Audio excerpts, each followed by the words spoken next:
Saya mau mengungkapkan bahwa di dalam konsep hak asasi manusia ada yang namanya pelanggaran HAM berdasarkan pengabaian karena melakukan pengabaian atau by omission.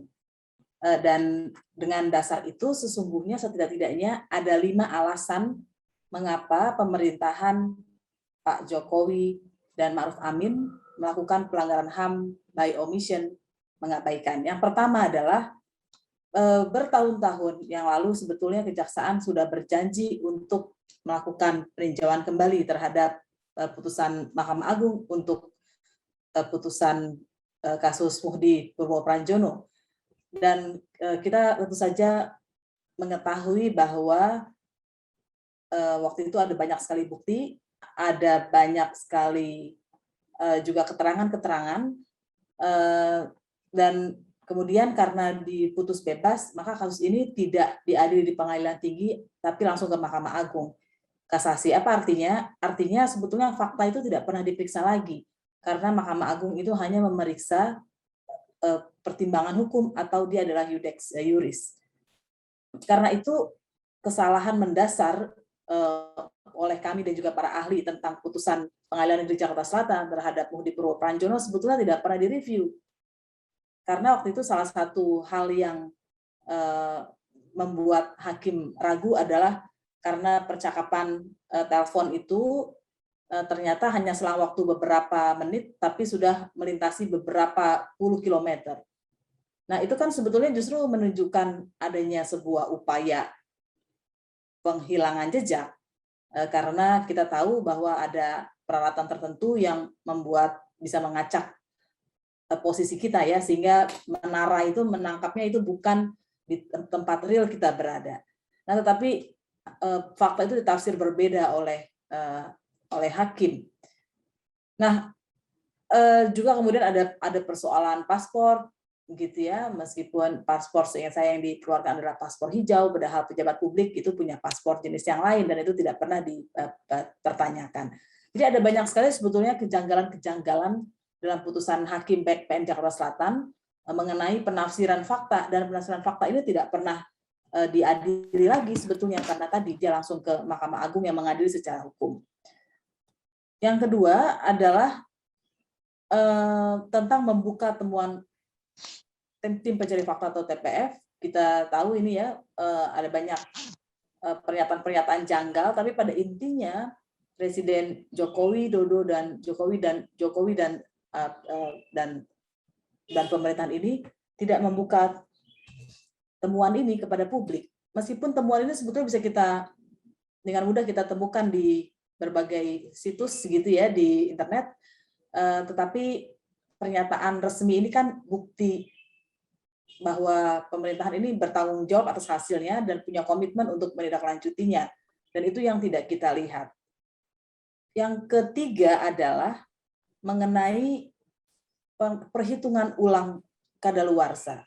Jadi semua orang sibuk mengatakan, dan itu tentu saja dipicu ya oleh tidak adanya pernyataan yang resmi dari pemerintah gitu ya, karena kan kejaksaan itu adalah pihak yang punya wewenang untuk menuntut.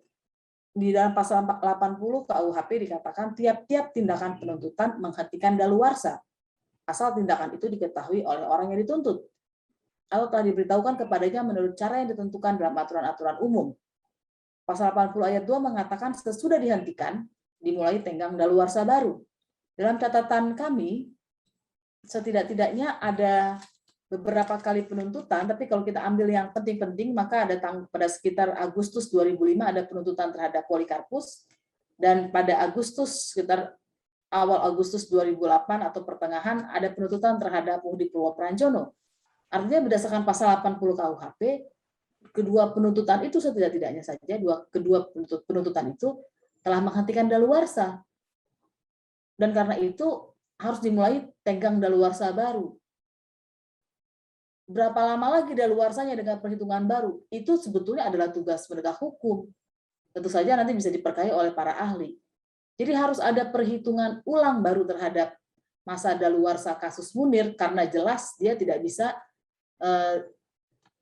menggunakan pasal 78-nya ya yang mengatakan kewenangan menuntut pidana hapus karena daluarsa bla bla bla bla gitu ya, dan sesuai beratnya hukuman. Kalau kejahatan diancam dengan pidana mati atau pidana penjara seumur hidup itu sesudah 18, kalau pidana penjara lebih dari 3 tahun sesudah 12 tahun. Jadi tidak bisa seperti itu, dan menurut kami harus ada perhitungan yang ulang yang sungguh-sungguh.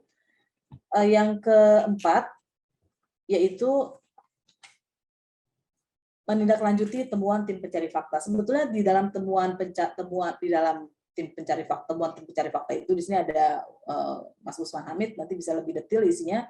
Tapi yang mau saya katakan, sebetulnya ada jejak-jejak yang sangat penting yang kemudian menyeret Muhdi Purwopranjono ke pengadilan, yaitu digunakannya institusi negara, itu badan intelijen negara, untuk kepentingan pribadi, gitu ya, atau kelompok.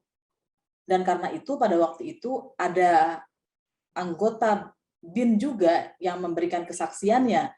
Kita misalnya bisa membaca di dalam BAP ya, karena disebar oleh kuasa hukumnya terdakwa waktu itu, bahwa ada aktivis mahasiswa yang disusupi, jadi adalah bagian dari intelijen, kemudian disusupi untuk kepada Munir begitu ya, dan ada skenario-skenario yang lain, dan itu ada di dalam berita acara pemeriksaan yang dikeluarkan oleh kepolisian dan diterima oleh kejaksaan sebagai bahan untuk bersidang.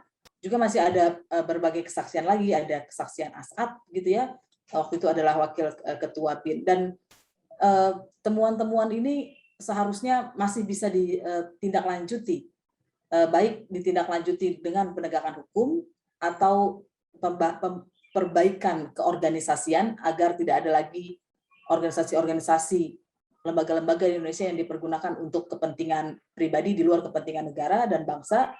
Dan yang kelima, sebetulnya temuan-temuan ini patut untuk menjadi dasar adanya penelusuran baru. Harusnya ada tim pencari fakta baru yang dibentuk untuk melakukan evaluasi terhadap langkah-langkah hukum yang telah dilakukan mengikuti temuan tim pencari fakta yang pertama ini. Jadi kita tahu temuan tim pencari fakta ini kan telah ditindaklanjuti dengan penegakan hukum, karena itu ada Polikarpus, Rohainil Aini, ada Indra Setiawan, kemudian ada Muhdi yang dibawa ke pengadilan ya apapun putusannya. Begitu, dan celakanya hanya orang-orang sipil yang kena gitu, orang-orang corporate yang kena. Nah, karena itu setelah berjalan bertahun-tahun ini, maka karena ini belum tuntas, patut dibuat tim pencari fakta yang baru agar penyelidikannya itu bisa lebih maju. Dan misalnya salah satunya tugasnya adalah melihat, meninjau ulang, memeriksa tentang putusan Pengadilan Negeri Jakarta Selatan yang membebaskan Muhdi Purwopranjono dan melihat kesesuaiannya dengan temuan tim pencari fakta yang lama dan kemungkinan melakukan penindaklanjutannya dengan pencarian fakta yang baru. Nah, jadi 5 hal yang saya sebutkan tadi sebetulnya menjadi bukti bahwa pemerintahan Jokowi ini telah melakukan pelanggaran hukum dengan melakukan pengabaian untuk menuntaskan kasus Munir. Terima kasih.